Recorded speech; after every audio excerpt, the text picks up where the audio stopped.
acumulación de líquido en alguna parte de nuestro cuerpo. Y dependiendo de dónde esté ese acúmulo, va a recibir diferentes nombres. Así que tenemos, por ejemplo, ascitis. Ascitis es el acúmulo de líquido en la cavidad peritoneal o abdominal. ¿Sí? Entonces, eso también es un edema. Edema se refiere al acúmulo de líquido, no siempre es solo agua, pero lógico que ese componente líquido va a estar formado por agua, ¿verdad? Y ahí tenemos, por ejemplo, ascitis, hidrotórax, hidropericardio o derrame pericárdico, la hidrocefalia, que es el acúmulo de agua en los ventrículos cerebrales, ¿verdad? El linfedema, que es el que nosotros vamos a enfocarnos, que es la acumulación de linfa, de ese líquido de la linfa, en el tejido celular subcutáneo. Sobre todo por un defecto del sistema linfático. ¿Y por qué por un defecto? Puede ser por un proceso inflamatorio, puede ser por un proceso infeccioso.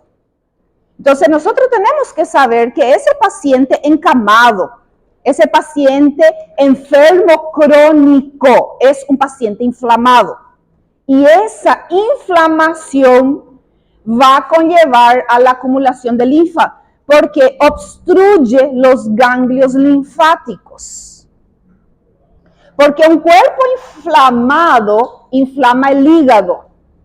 Y el hígado inflamado no responde bien a sus funciones. Y una de las proteínas necesarias para mantener esa agua, por ejemplo, dentro de los vasos sanguíneos, es producida por el hígado, la albúmina. Entonces, un paciente con hipoalbuminemia va a tener linfedema. Un paciente inflamado, hipertenso, diabético, obeso, cardiópata, con cualquier enfermedad hepática, suele tener hipoalbuminemia. Edema macular, acúmulo de líquido en las capas de la retina.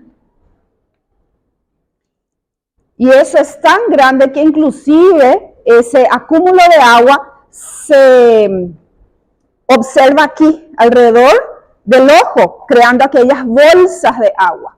Eso puede incluso dejar el paciente ciego. Nosotros tenemos una presión ocular, ¿verdad? Y esa presión ocular se tiene que mantener estable. Y esa sobrecarga de agua, de líquido ahí, va a alterar la presión ocular, pudiendo causar glaucoma y pudiendo causar una ceguera, una pérdida de la visión. Mixedema. Mixedema es un cuadro clínico muy característico en el hipotiroidismo descompensado. El paciente está todo hinchado, tiene una cara muy redonda, una cara de luna, ¿verdad? También suele verse eso en el paciente de hipercortisolismo, el paciente que tiene cortisol muy elevado, ese paciente que estuvo tomando corticoide por mucho tiempo. Entonces puede llegar en un estado que se llama mixedema. También es poco tolerable, ¿verdad? Y hay que ver si el paciente necesita una hospitalización. Se descompensa porque son pacientes que tienen una enfermedad de base importante. Entonces esos son los tipos de edema, dependiendo de dónde está el acúmulo de líquido, y nosotros vamos a enfocarnos acá, ¿sí? Linfedema, que es algo muy constante en los pacientes crónicos. Los demás edemas son más complejos, y eso ustedes van a aprender después en fisiopatología, ¿sí? Bueno, sí. Don Roberto, un poquitito, yo necesito acá de enfrente, ¿sí? Por favor. Del mixedema, hipotiroidismo o, por ejemplo, síndrome de Cushing, hipercortisolismo, paciente com cortisol muito alto. Eu vou mostrar a foto.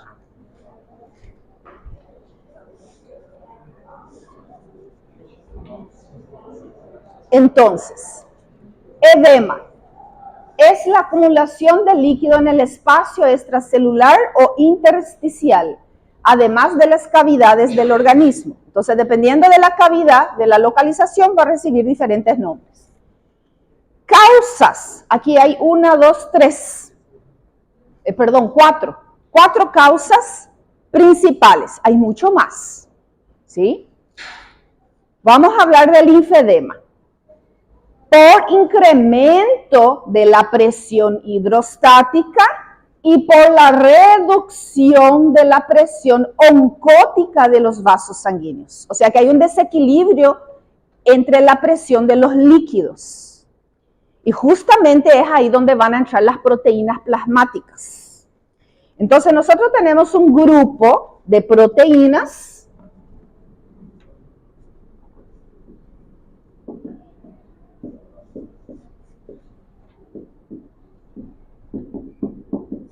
esas proteínas plasmáticas que son producidas casi todas por el hígado. Hay un grupo de proteínas que no es producida por el hígado, las inmunoglobulinas, porque las inmunoglobulinas son producidas por los ganglios linfáticos, pero van a la sangre, van al plasma, ¿verdad? Están circulando ahí nuestros anticuerpos, pero ellos no son producidos por el hígado. El resto de las proteínas son producidas por el hígado y su lugar de acción es el plasma sanguíneo. Son proteínas transportadoras, sobre todo, ¿verdad? Su función primordial es transportar sustancias que no pueden estar libres en la sangre. Transportar sustancias que vayan a actuar en sus células blanco. Hormonas, minerales, vitaminas, lípidos. De todo ese mundo de proteínas plasmáticas, la albúmina corresponde más de la mitad. Mira, todita de esas proteínas circulando en el plasma, eso es albúmina. Más de la mitad de todas las proteínas. Vos tenés ahí proteínas de la coagulación, factores de la coagulación, vos tenés ahí lipoproteínas, ¿verdad? HDL, LDL, VLDL. Vos tenés ahí inmunoglobulina, vos tenés ahí fibrinógeno. Vos tenés muchas proteínas. Más de la mitad de esas proteínas es la albúmina. Es nuestra proteína transportadora por excelencia. Ella transporta hormonas, ella transporta nutrientes, ella transporta minerales, ella transporta vitaminas, ella transporta lípidos. Y luego, otro grupo importante son las globulinas, que corresponde a un 30 a 33% de todo el resto de esa proteína. Ellas también son transportadoras de hormonas. Por ejemplo, la que transporta la hormona de la tiroides, la T3 y la T4. Las hormonas tiroidianas son insolubles. Su naturaleza química es hidrofóbica. Entonces no hay libre en el plasma sanguíneo. Está unido a una proteína. Tiroglobulina. Entonces una globulina está transportando esa hormona. Entonces todo esto es producido por el hígado. Y ese paciente que tiene ese hígado inflamado, ¿verdad? Ese hígado enfermo. Y yo le voy a contar a ustedes que más del 20% de la población mundial tiene el hígado enfermo y no sabe. No sabe. El último estudio del año pasado salió que más del 20% de la población mundial tiene hepatitis C y no sabe. No sabe. El hígado es un órgano tan extraordinario, es un órgano tan, ¿cómo le podemos decir? Noble, que cuando más del 60, 70% de su función está comprometida, ahí recién va a dar síntomas. Totalmente asintomático. Por eso se encuentra en esa hepatitis fulminante. Había sido hace mucho que su hígado está enfermo. Esa cirrosis que apareció así de la nada. No aparece así de la nada, ¿verdad? Son años de daño, de inflamación, de agresión, de intoxicación, para que eso se transforme en una cirrosis. Fibrosis. Fibrosis son secuelas, son cicatrices de procesos agresivos, de daño del tejido. Entonces, si ese hígado está dañado, ¿verdad? Está inflamado, está injuriado, y para eso te sirve el perfil hepático. El perfil hepático te sirve para conocer el daño hepático, no te sirve para saber si el hígado funciona o no. El perfil hepático es para saber daño, injuria, ¿sí? Si yo quiero saber si el hígado funciona o no, yo tengo que pedir las proteínas que él fabrica. Si esas proteínas están dentro de un rango normal, el hígado está funcionando. Fibrinógeno, albúmina, globulinas, ferritina. Son algunas proteínas que produce el hígado y que yo voy a pedir para saber si el hígado funciona. Si el hígado está dañado, está injuriado, es hepatograma, perfil hepático. GOT, GPT, gamma GT, fosfatasa alcalina y bilirrubinas. Ese es el hepatograma, ¿verdad? Que después vamos a hablar de eso. Bueno, entonces estas proteínas en gran cantidad que está circulando son las responsables de mantener el agua dentro del vaso sanguíneo.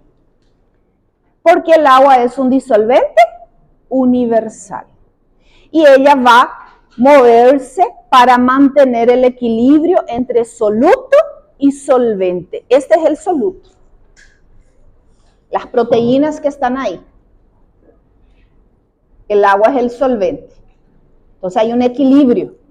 El agua permanece adentro y es el responsable de la presión oncoosmótica o oncótica. Cuando esto disminuye y se llama hipoproteinemia o hipoalbuminemia, entonces esa agua, ¿quién le mantiene el agua ahí adentro? Disminuyó, ¿verdad?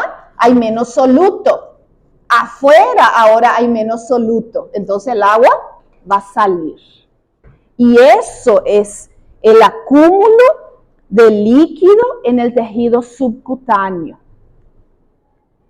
La linfa tiene que recoger todo eso y mandar otra vez al vaso sanguíneo. Pero si no hay ahí los solutos para atajar eso, se escapa de nuevo.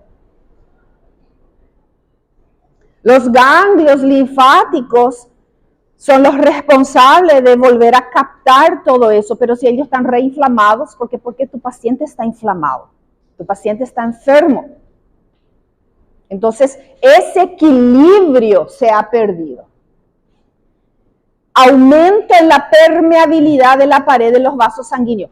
Cualquier proceso inflamatorio aumenta la permeabilidad de la membrana plasmática, no solo del endotelio, de todo, de todas las células.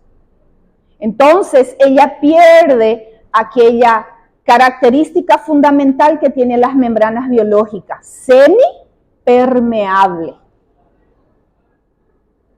selectiva. Ella pierde esa propiedad porque ahora ella se torna permeable. Seguro que ustedes ya escucharon sobre el intestino permeable. ¿Cuál es la causa del intestino permeable? La inflamación. ¿Verdad? Entonces eso no ocurre solo en esa capa del enterocito, ni en la capa del endotelio vascular. Ocurre en todas las células. Un proceso inflamatorio aumenta la permeabilidad, no solo vascular, sino que de todas las células. Y justamente porque nosotros estamos diciendo que el paciente inflamado tiene menos albúmina y la albúmina es la que mantiene el agua ahí en equilibrio. Es la responsable de la presión oncosmótica. Por obstrucción de la recogida de los fluidos. Ahí los ganglios linfáticos están obstruidos, están inflamados, están hinchados. Cuando hay un proceso inflamatorio en el cuerpo, de repente perciben eso, ¿verdad? Tienen un ganglio inflamado, aquí en la axila, en la ingle. Eso se observa demasiado bien en los niños. Cuando el niño está con la garganta inflamada, acá ya el cuello lleno de ganglios inflamados. Adenopatías se llama eso. Una infección viral muy común en los niños, en los adolescentes, la mononucleosis infecciosa. Y aquí hay un rosario, ¿verdad? De tantos ganglios inflamados. Hasta en la cabeza se puede sentir los ganglios inflamados. Justamente es eso. Obstrucción de la recogida de los fluidos. Entonces, vamos a ir viendo situaciones así en nuestros pacientes. Vamos a ir viendo cómo ese paciente retiene ese líquido, se hincha, esa piel se agrieta, esa piel está muy dañada. Miren un poco, ¿qué es lo que observan acá en esta foto? ¿Qué ven aquí? ¿Qué ven acá? Parece erisipela. Este es erisipela, pero este no. ¿Qué es lo que ven acá? Mira un poco la piel estirada, brillante, ¿verdad? Muy diferente del paciente deshidratado. La piel seca, la piel flácida, perdió la turgencia. Esta piel está estirada, caliente, brillosa. El paciente deshidratado está con la piel seca y fría. Este paciente está con la piel brillante, estirada, agrietada y caliente. Hay mucha tumefacción. Esto es tumefacción. Entonces nosotros vemos acá cómo ese tejido está muriendo. Es una necrosis. Está muriendo el tejido acá. Mira cómo cambió ya de color, ¿verdad? Su textura, su estructura. ¿Por qué? Porque aquí el riego sanguíneo, la microcirculación está totalmente comprometida. Porque se ha perdido el equilibrio. Algo muy importante para el diagnóstico del edema es hacer esa prueba, ¿verdad? Que se llama el signo de Godet o de la fobia. Godet o fobia. Entonces se va a hacer en las extremidades, en el pie, se puede hacer también en la mano y sobre todo aquí en la región sacra. Pacientes encamados, poco movilizados, hospitalizados. ¿Ah? Vamos a buscar ese signo del edema característico en las regiones o extremidades inferiores y en la región sacra. Entonces, ese es el signo de Godet. Godet positivo. Godet positivo. Sí, demora muchísimo para volver. Entonces, ahí vemos ese comprometimiento vascular. ¿Qué creen ustedes? Este pacientito, así como está, ¿será que hay riesgo de formación de coágulos? ¿Por qué? ¿Por qué hay riesgo de formación de trombos? Porque disminuye el agua. ¿Después? Aumento de soluto. ¿Quién más? ¿Qué se necesita para formar un trombo? Plaquetas. ¿Y qué va a pasar con las plaquetas ahí? ¿Cómo eso va a activar las plaquetas?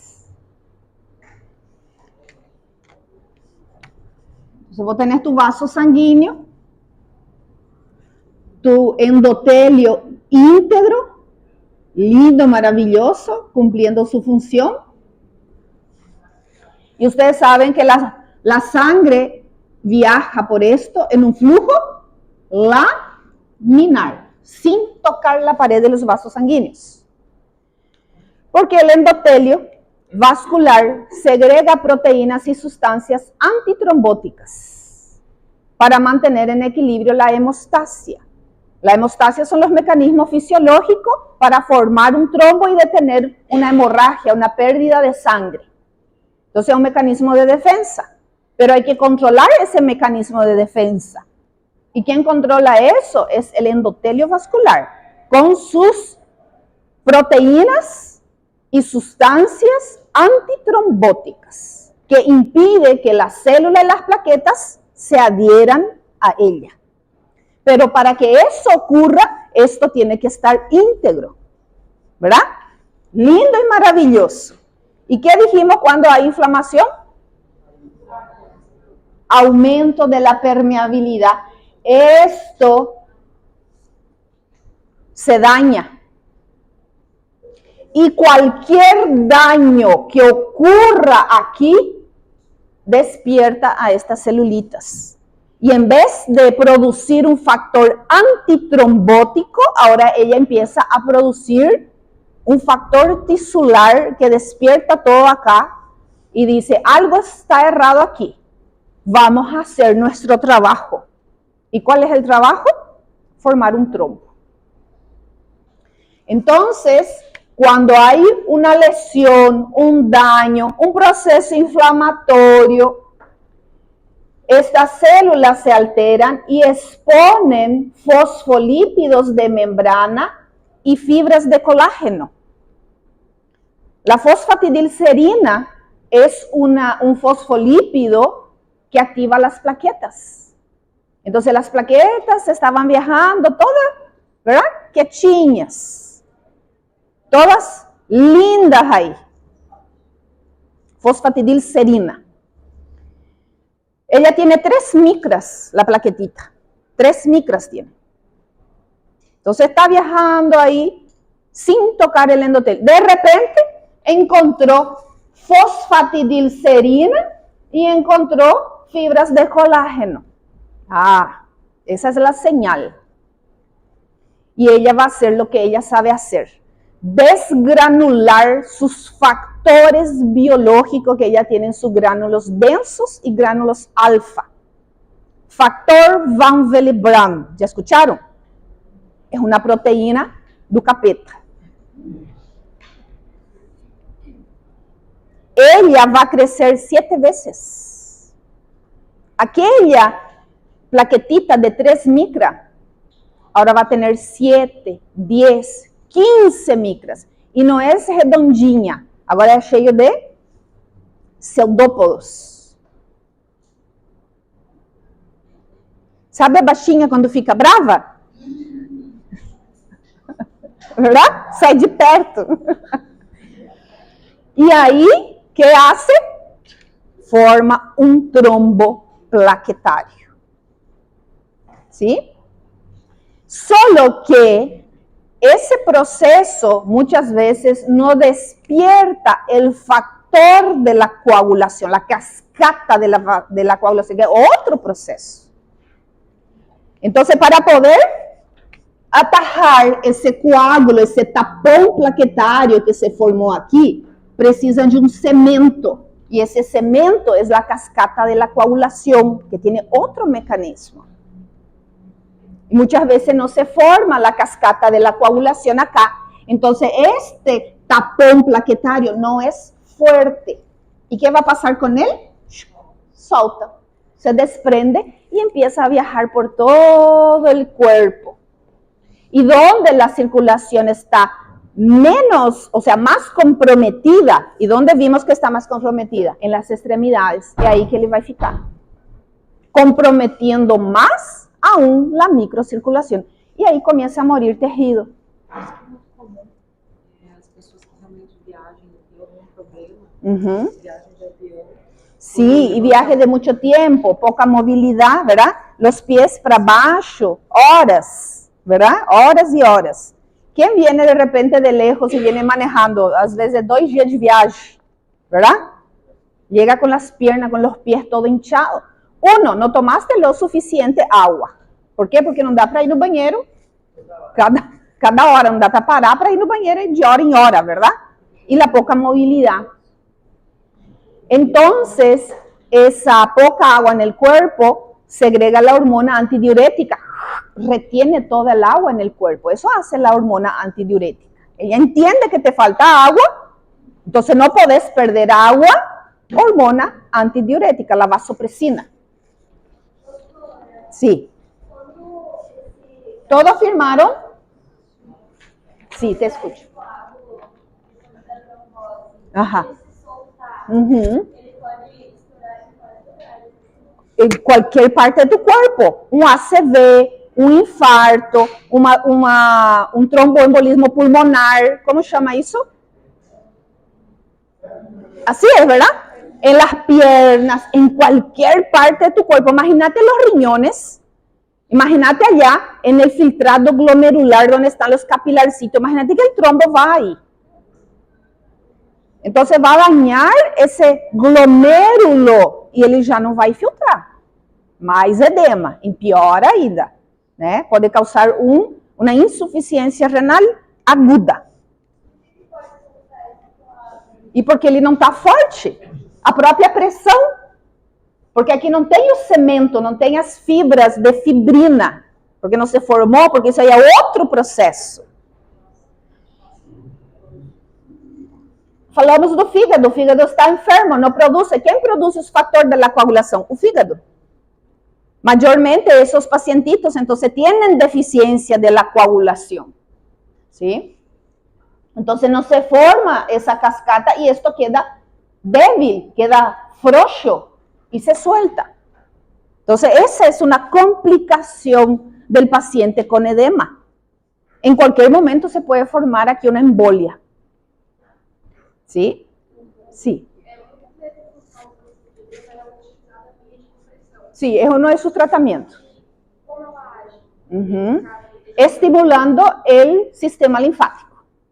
Las medias de compresión, las vendas frías que se coloca, las vendas frías en salmuera, todo es para estimular o que está errado. O que está errado ali? El sistema linfático, la recogida, la obstrucción, la inflamación. Entonces también se usa esto para hacer orinar, ¿cómo se llama?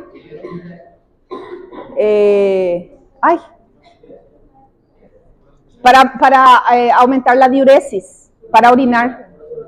No es el nombre de la droga. Un diurético. Entonces eso es como fármaco, ¿verdad? Y sobre todo tratar la base. ¿Cuál es la base que desencadena eso? ¿Por qué el paciente está con edema? El paciente es hipertenso, vamos a tratar de trabajar esa hipertensión. El paciente es cardiópata, vamos a tratar de estabilizar el paciente cardiópata. El paciente es obeso, diabético, está ya con su glicemia de no sé cuánto. Eso es lo que vamos a trabajar, la enfermedad de base. Mientras la enfermedad de base está descompensada, el paciente seguirá descompensado. Si vos no tratas la base, si vos solo le das la furasemida, estás paliando el síntoma. Esto es un síntoma de algo más grave, ¿verdad? Es una complicación de algo más grave. Ajá. No. Es otra cosa, pero sí conlleva un edema, pero es otra causa, ¿sí? Es acúmulo de tejido adiposo, ¿verdad? Bueno, ¿cuáles son los elementos a tener en cuenta en la valoración de ese edema? Distribución. ¿Dónde está el edema? Solo en el rostro, alrededor de aquí de los ojos, en las extremidades inferiores. Cuanto más sean los lugares, más graves. Imagínate aquí. Imagínate ese edema macular. Esa paciente puede perder la vista por eso. Consistencia. ¿Es blando o es duro? ¿Verdad? Coloración. Mira lo que es esto. Mira lo que es esto, ¿verdad? Esto ya me está mostrando que acá está muriendo tejido. Ya hay un proceso de muerte celular. Aquí hay tumefacción. Aquí sí que ya hay un proceso infeccioso. Temperatura, caliente, caliente. Tumefacción, está caliente. Y vos le preguntás al pacientito, ¿qué estaba haciendo? ¿Cómo estaba tratando en casa? Estaba colocando bolsa de agua quente. Así es. ¿Verdad? No sabe. Entonces le duele, le da puntada, le da una más fisgada y para calmar el dolor le pone compresas de agua caliente.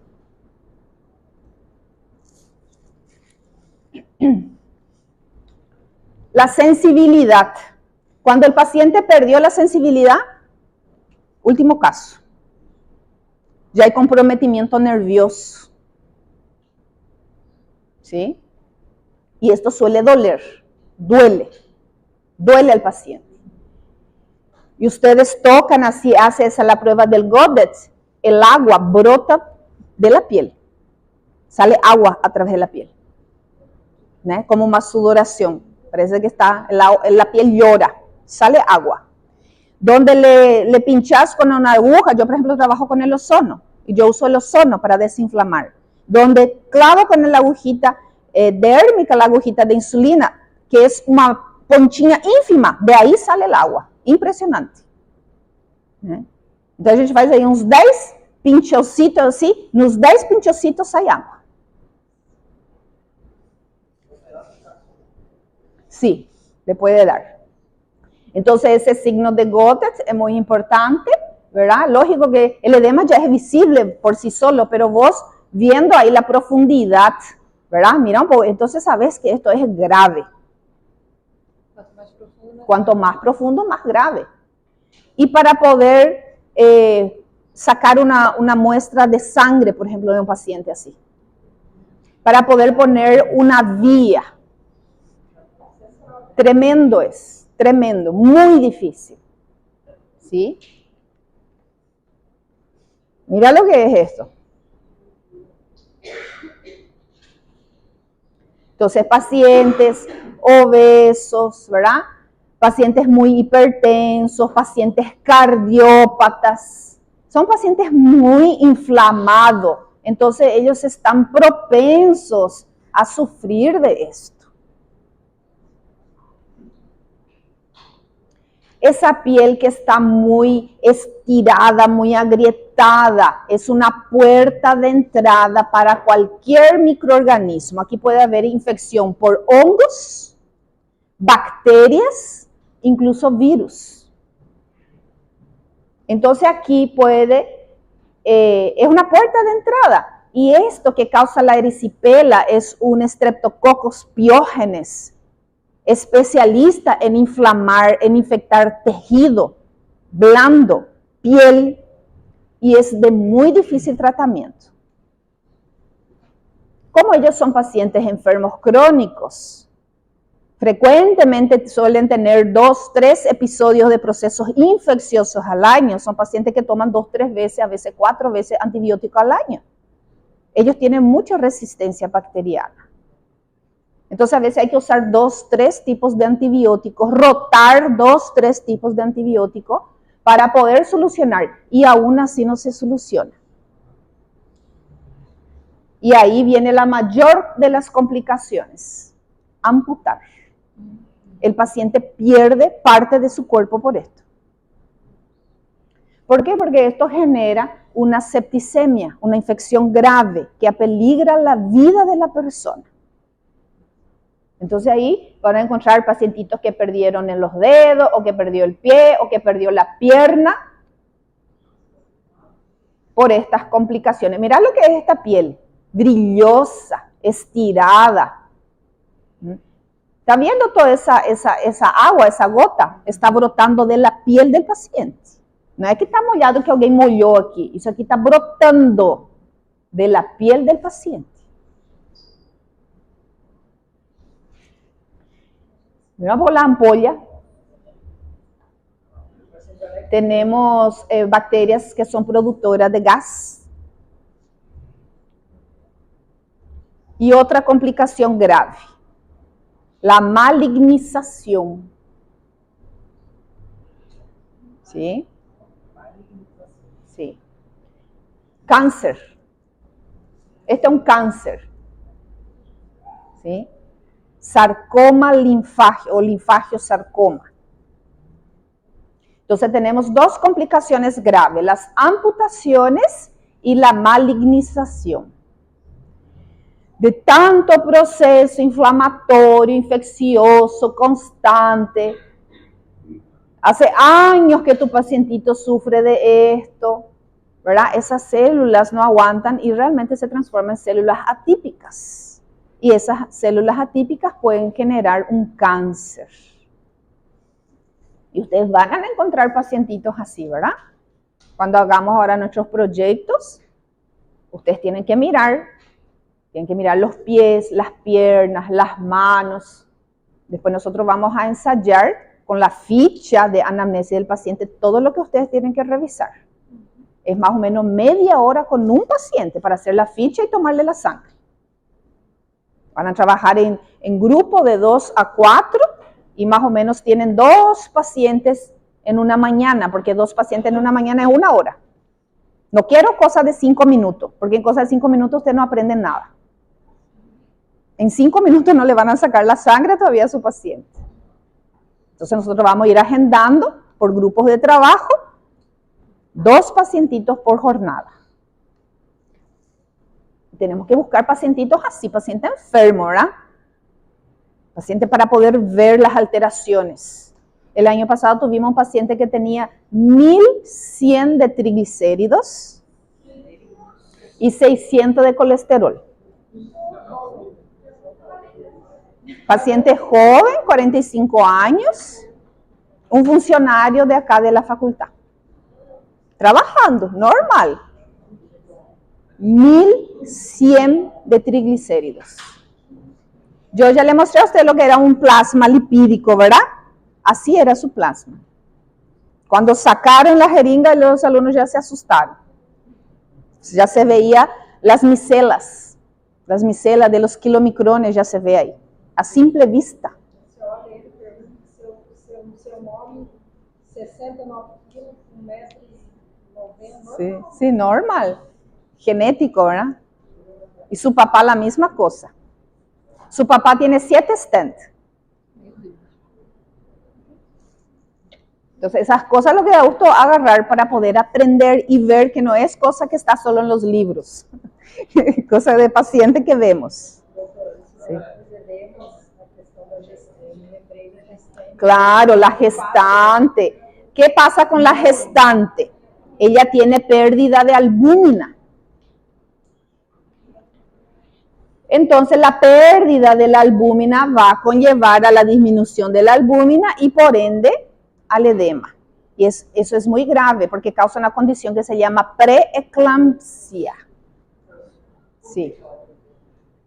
Por los cambios fisiológicos, hormonales, peso, de todo. Equilibrio hidroelectrolítico comprometido, hígado totalmente aplastado por el feto. Comprimido ahí por el feto. El sistema renal, ni qué decir, ¿verdad? Pobrecita la mamá, cada 5 minutos quiere ir al baño. Entonces todo eso, ¿verdad? Todo eso lleva a una pérdida de albúmina que puede justamente alterar la presión arterial de la mamá, ¿verdad? Sube la presión arterial y eso pone en riesgo su vida y la vida del feto. Comienza como una preeclampsia y puede transformarse en una eclampsia, y después en una diabetes gestacional, y después ella puede tener una condición que se llama síndrome de HELLP, donde ella puede sangrar de una forma muy importante durante o después del parto, porque aquellas proteínas de la coagulación era el hígado que tenía que producir, pues, y el hígado está enfermo, está inflamado. A veces, ¿verdad? La mujer sube mucho de peso. Lo normal es subir entre 9 a 13 kilos. Y vos tenés una gestante que subió 20 kilos, 25 kilos, 30 kilos. ¿Cómo el cuerpo soporta en tan poco tiempo todo eso? Hay un desequilibrio inmenso. una vez, y justo me estaba recordando la vez pasada, eso ya hace 14 años, porque mi nena tiene 14 años, y yo vivía en Asunción, y llega una pacientita, subió 30 kilos, y estaba, entonces era imposible sacar la sangre, estaba con mucho edema, tenía preeclampsia, tenía diabetes gestacional, era el combo completo, ¿verdad? Y yo también estaba gestando cuando eso, ¿verdad? También estaba embarazada. Y yo había subido 9 kilos. Y me pareció tan extraordinario, no sé, era inconcebible, ¿verdad? Que suba 30 kilos. Y cuando eso yo tenía 35 años, creo, y la muchacha, esta tenía 22. Entonces le pregunto, ¿cómo fue para que pueda subir 30 kilos? Ahí me dice, no puedo comer casi nada. Hey. Porque tengo mucha náusea, no puedo ver comida. Bueno, ¿y qué es lo que comes? Lo que puedo comer es la batata, potatoes. 5 por día. 5. Con Coca-Cola. Pero que ella no podía ver porque le hacía vomitar, dice, ¿qué? Comida. Pero ella eso podía comer, que era lo único prácticamente que podía comer. Y había otra cosa que podía comer, chocolate. 2 caixas de bombón por día. Y las batatas eran 5. Yo no pude creer, yo pensé que me estaba jodiendo, ¿verdad? Y después, y le dije, ¿la Coca-Cola cuánto tomás? Y más o menos compro 3 botellas por día. Aí eu falei, você mora no supermercado? ¿Tenés una despensa en tu casa? ¿Cómo es, verdad, para comprar todo eso? Y bueno, esta chica de 22 años, sin ninguna educación alimentar, por supuesto, ¿verdad? Subió 30 kilos en su primera gestación, diabetes gestacional, dislipidémica, que era una locura, y la preeclampsia. Y lógico que se complicó todo durante el parto y tuvo el síndrome de HELLP, porque o fígado, coitado, ¿verdad? Estaba estourando. 6 meses después Andrea. No, ese ya no supe más. Sí. Y ese quedó, y sí, tenía sobrepeso, ¿verdad? Un niño tenía, creo que su hijo nació de 4 kilos 200. 4 kilos 200. Claro. Y así, ¿verdad? Y vos sabés que eso me marcó muchísimo, porque eso son cosas que vos escuchás en relatos de casos de libros, de artículos científicos, y vos ves eso, una persona tan joven con su primera gestación, ¿verdad? Es realmente te marca. Y eso vos sabés que hace 14 años, y me sigo recordando de esa chica, porque me impresionó demasiado cuando dijo que ella comía 5 frascos o pote o qué sé yo, estuvo de la papa frita. Imagínate lo que es. Puro sodio, ¿verdad? Puro sal. ¿Qué valor nutritivo tiene? Nada, calorías vacías. Y así ustedes van a encontrar. Por eso es importante la anamnesis, preguntarle al paciente, ¿qué come? Contame un poquito tu rutina, cuando te despertás, ¿qué desayunás? ¿Quién prepara la comida? ¿Cómo haces? ¿Y dónde tenemos que empezar? Con la desparasitación. La desparasitación intestinal. En microbiología ustedes se van a asustar de las cosas que van a ver. En microbiología. Y todos se van a desparasitar. Todos. Sí. O idoso, o fato de ser idoso, pode ter único problema. Sí. Sí. A minha avó, quando foi ficando mais de idade, do nada não, é que é uma causa de tudo. Eu acredito que foi de acordo com a alimentação. Sim, e ela é hipertensa. Ela não era hipertensa. E esse é um fator de risco, a hipertensão. Porque a hipertensão inflama o fígado. Porque eu estou perguntando que ela faleceu já faz um pouco tempo. E aí, antes dela falecer, eu já estava aqui e minha mãe ligou para mim, que é a sogra da minha mãe. E aí, ela mandou uma foto, a perna dela estava justamente desse jeito. E aí, pelo fato da má alimentação. Má alimentação, fígado e rim. E aí, do nada, minha mãe ligou. Quando ligou, a perna dela saía um líquido preto, muito. Que feio, né? Tava bem assim a perna dela. Só que aí, quando ela chegou lá, quem cuidava dela era minha tia, que meu pai chegou lá, que viu a situação, a perna dela. Minha mãe foi lá, saiu um líquido preto e pedaços de sangue. Então estava formando coágulos. Estava formando os coágulos. Sim. E aí eu mandei até uma foto para ela agora e disse assim, a situação de Sim. volta foi no caso dessa. Sim, tá vendo? Ó. Justamente. Ó, isso aqui é uma perna. A dela estava basicamente assim. Só que o que me chamou a atenção foi a questão do líquido que estava saindo dentro, para mim estava podre. Sim. E a questão dos edemas que estava saindo. Sim. Aí ela faleceu agora há pouco, eu disse amanhã. Minha vontade era ligada aqui, denunciar. Sim. Mãe, filho, faça isso não, por conta que minha família é meio difícil. E aí, eles não querem levar para o hospital porque acham que vai morrer, acham que vai intubar da parte do meu pai. Eu disse, eu vou denunciar. Você me dá Bueno, vamos a mirar un poquito aquí los signos y los síntomas. ¿Qué nos puede contar nuestros pacientes, verdad?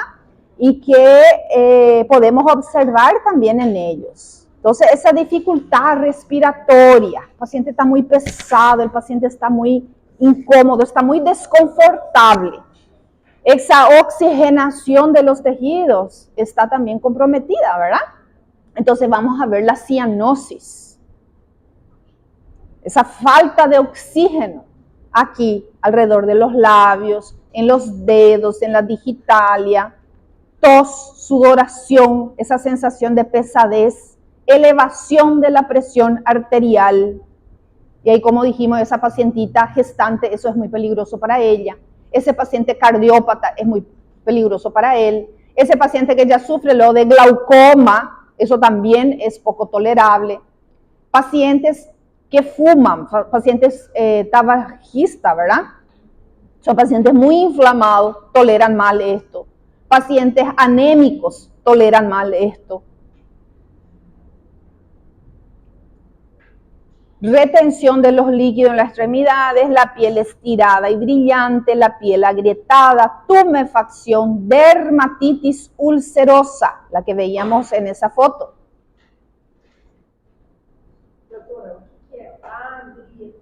Agrietada é rachada, aquela pele rachada.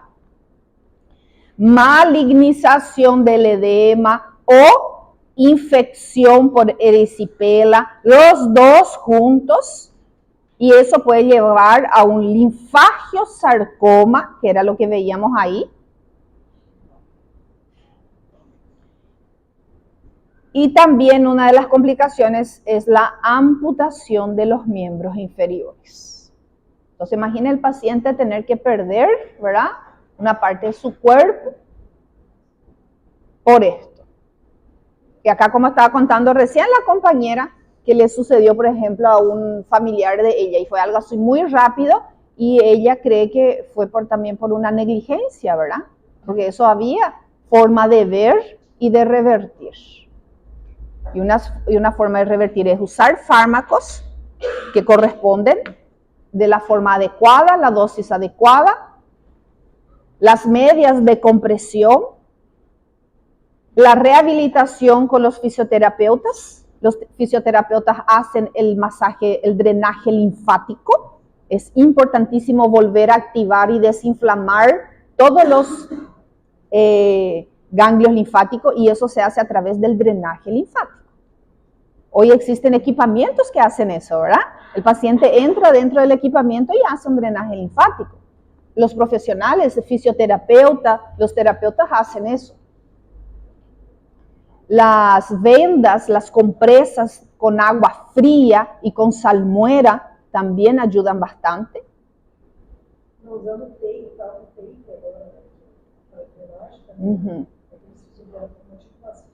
Sí, eso también se usa. Unas cintas, ¿verdad?, que se pega y estira, porque ellos activan también el sistema muscular, el sistema linfático. Entonces aquí hay una serie, ¿verdad?, que se puede implementar para los tratamientos, y hay que hacer en forma y tiempo. Y hay que hacerle entender al paciente que lógico que esto vos no vas a revertir con 1 o 2 drenaje linfático, que esto vos no vas a revertir en 2 o 3 sesiones. Esto es un tratamiento con un programa, ¿verdad? Y es demorado. Y esto es de por vida. De por vida tiene que cuidarse. ¿Por qué? Porque frecuentemente ellos tienen una enfermedad base, una enfermedad crónica de base. ¿Cuáles podrían ser los exámenes a solicitar? Sí. Ese cáncer que tiene la piel, es para cirugía, ¿no? Es tratamiento. Sí, quimioterapia hace. Tratamiento quimioterapia. Depende mucho del tipo de cáncer, ¿verdad? Hay algunos que pueden ser quirúrgicos, otros no. Ese que nosotros vimos ahí, no.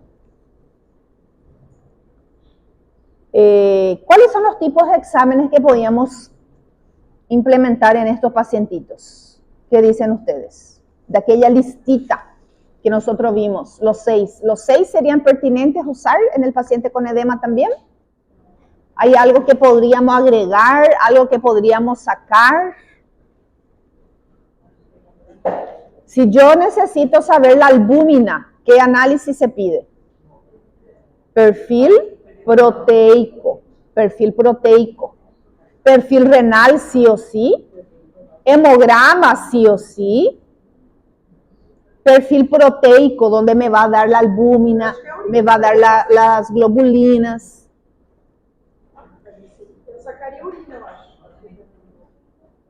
Y así, hemocultivo. Tengo que saber qué microorganismo está ocasionando eso. Se saca la sangre del paciente y se hace un hemocultivo. Eso también van a aprender en microbiología.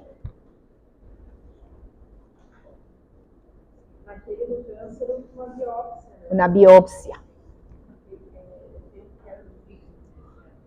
Hepatograma, las pruebas de la función hepática. Ahí entra TP, fibrinógeno, ¿verdad?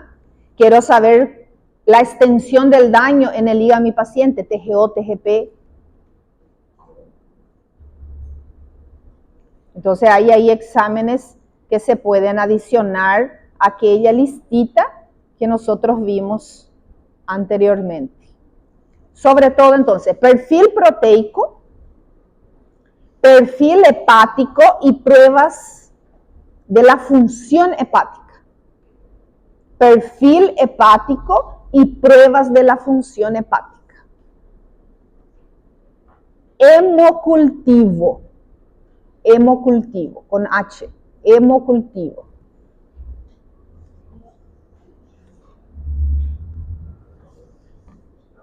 Hemocultivo. También se puede hacer porque puede haber hongos, principalmente si un paciente diabético, si la glicemia de él está muy alterada, puede ter también fungos, entonces se hace una coleta. Entonces, esos 2 últimos temas no hay en el libro, entonces ustedes lo van a encontrar aquí, van a hacer un clic y ya se va a abrir la página, el PDF, de donde se sacó la información. Mira. Y de ahí van a estudiar, de ahí van a leer y van a hacer sus resúmenes.